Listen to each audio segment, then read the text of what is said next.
أعوذ بالله من الشيطان الرجيم. بسم الله الرحمن الرحيم. والمحصنات من النساء إلا ما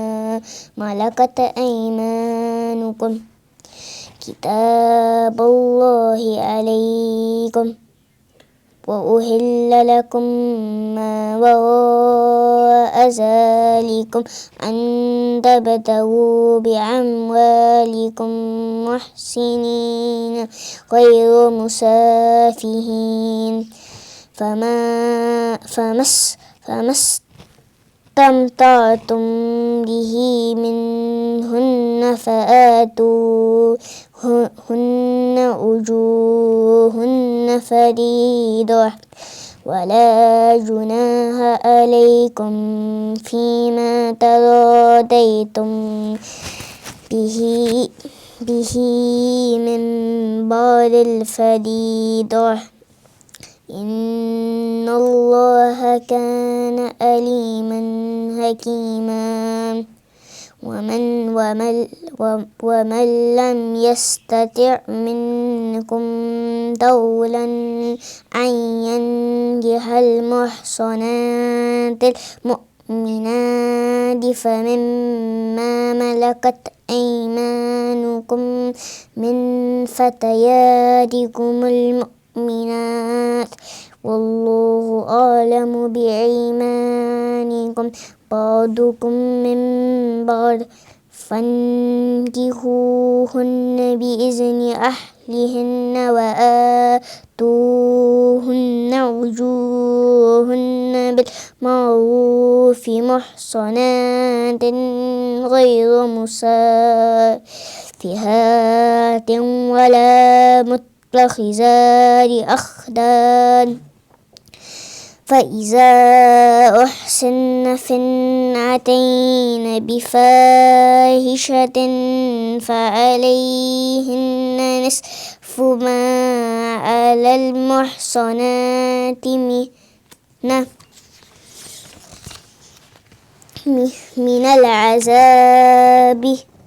من العذاب ذلك لمن خشي العنة منكم وأن تصبروا خير لكم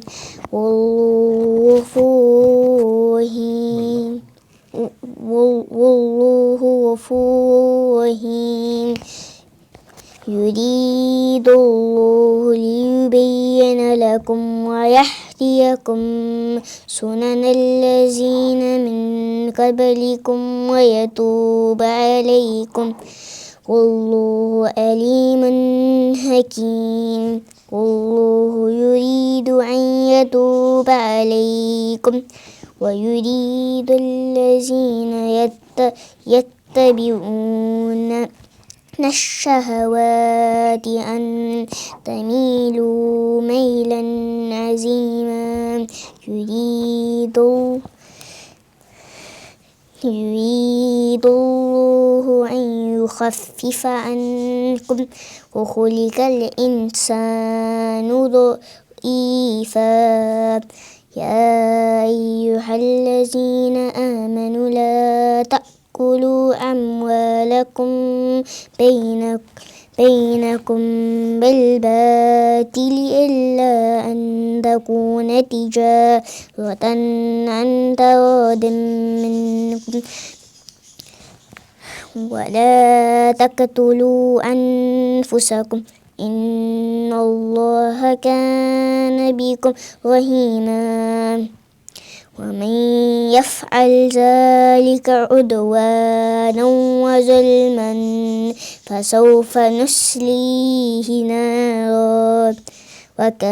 وكان ذلك على الله يسيرا إن تجتنبوا كبائر ما تنهون عنه نكفر عنكم سيئاتكم وندخلكم مدخلا كريما ولا تتمنوا ما فضل الله به بعضكم على بعض للرجال نصيب مما اكتسبوا وللنساء نصيب مما اكتسبن وسع الله من فضله إن الله كان بكل شيء عليما ولكل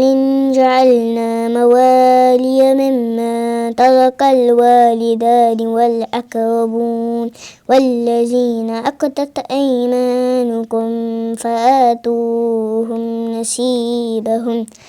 إن الله كان على كل شيء شهيدا صدق الله العظيم.